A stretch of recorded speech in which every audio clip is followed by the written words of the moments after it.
Hola amigos, hoy quería hablarles de lagartos y de serpientes, porque el otro día los científicos encontraron en Argentina a un antiguo reptil con escamas. Es Taitalura alcoveri, el primer fósil del que se puede aseverar que evolutivamente representa a uno de los primeros lepidosauromorfos del mundo, grupo que incluye a los actuales lepidosaurios. Los lagartos y las serpientes son un componente clave en la mayoría de los ecosistemas terrestres. Ahora un equipo científico descubrió a una nueva especie de reptil hallada en la Argentina que representa al miembro más primitivo de los lepidosaurios, un grupo que hoy en día alberga más de 10.000 especies. Este ancestro, que los investigadores llamaron Taitalura alcoveri, es el primer fósil de lepidosaurio primitivo conservado en 3 dimensiones. Su descubrimiento en yacimientos argentinos del Triásico Superior ayuda a cerrar la brecha del conocimiento sobre el origen y la evolución temprana de este grupo.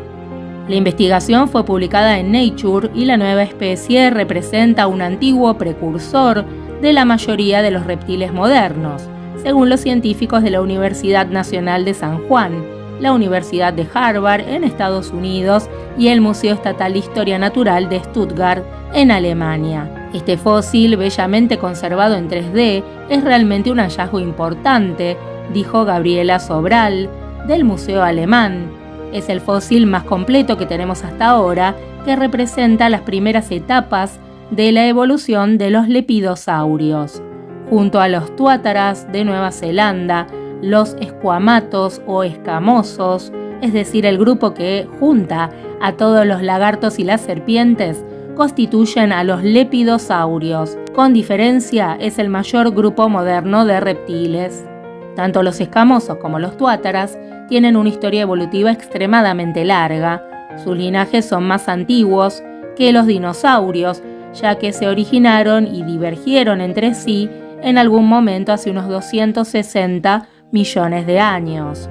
Sin embargo, la fase inicial de la evolución de los lepidosaurios, entre 260 y 150 millones de años atrás, está marcada por fósiles muy fragmentarios que no aportan muchos datos útiles para entender su evolución temprana, lo que ha dejado sus orígenes sumidos en el misterio durante décadas. Taitalura, que fue descubierta por Ricardo Martínez del Museo de Ciencias Naturales de la Universidad Nacional de San Juan, permitió ahora a los científicos inferir con gran confianza su ubicación en el árbol evolutivo de los reptiles.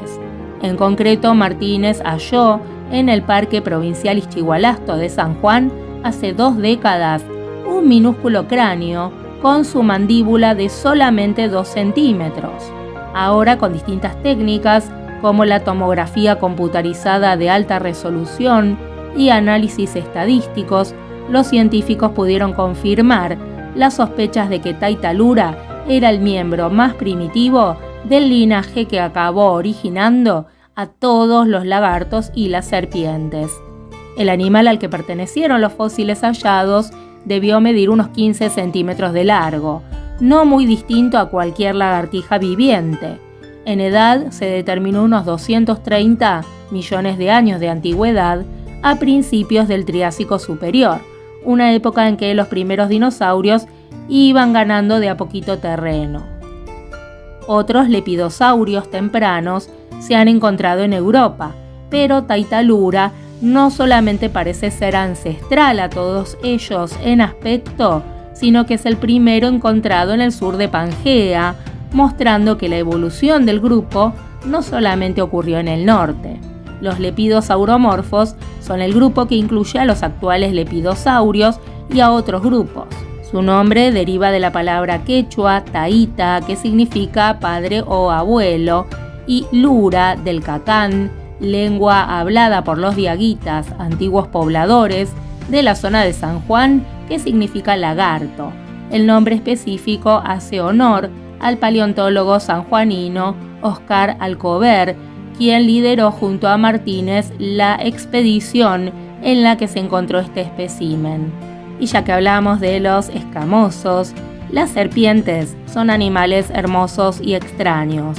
vertebrados sin extremidades que han existido por más de 150 millones de años y ocupan casi todos los roles ecológicos posibles, inclusive vivir bajo el mar.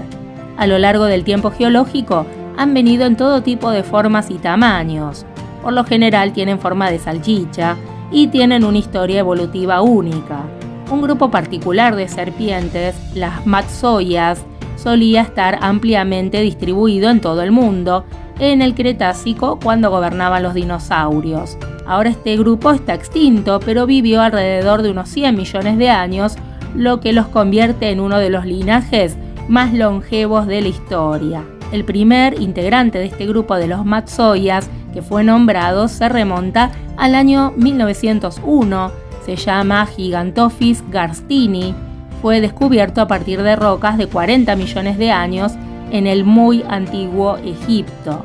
Por el nombre probablemente podemos decir que se trataba de una serpiente robusta, más grande que una anaconda, y que haría que la mayor parte de las especies modernas parecieran como lombrices. Sin embargo, Gigantophis no es tan bien entendido por los científicos y solamente se conocen 20 vértebras en total para la especie. Investigaciones anteriores, a principios del siglo XX, solamente describieron brevemente los especímenes que de otra manera permanecieron sin estudiar en el Museo Geológico Egipcio del Cairo durante más de un siglo. Un par de investigadores emprendieron recientemente la tarea de redescribir y analizar estas vértebras. Los compararon con fósiles similares de todo el norte de África y Pakistán para ver qué podían aprender sobre esta misteriosa serpiente gigante. Lo que descubrieron es que otro material que se había referido a esta especie desde Pakistán era marcadamente diferente y muy probablemente una nueva especie. En cambio, Gigantophis parece haber estado confinado al Eoceno tardío en el norte de África. Al comparar las vértebras con las de las serpientes vivas, pudieron estimar que Gigantophis medía unos 7 metros de largo. Cuando se descubrió, los investigadores pensaban que Gigantophis era la más grande de todas las serpientes jamás conocidas, y un análisis del año 2004 había estimado que podía crecer hasta unos 10 metros de longitud. Sin embargo, en el año 2009, Titanoboa fue descubierto en el Paleoceno de Colombia, que desde entonces ha ganado notoria fama por su inmenso tamaño, llegando a medir entre 12 y 13 metros de longitud, por lo que Gigantophis bajó la escalera. Un nuevo análisis de las relaciones evolutivas de Gigantophis encontró que su pariente más cercano era una especie india llamada Matsoia. Su primo escamoso era mucho mayor, vivía a lo último del Cretácico, antes de la gran extinción de los dinosaurios. Esta distinción en tiempo y espacio sugiere que durante el Cretácico estas extrañas serpientes estaban mucho más extendidas en los continentes del sur, aunque sigue siendo difícil comprender qué ocurrió exactamente. Esto se debe a que el registro fósil es notoriamente malo en ese momento y por lo que probablemente no se hayan encontrado los fósiles que ayuden a llenar los vacíos en este rompecabezas. Así que ya sabemos, amigos, que Titanoboa sigue manteniendo el primer lugar en cuanto a longitud dentro de las serpientes. Bueno, amigos, espero que les haya gustado la información que les traje hoy y si fue así, nos encontramos muy pronto otro día. Cuídense mucho.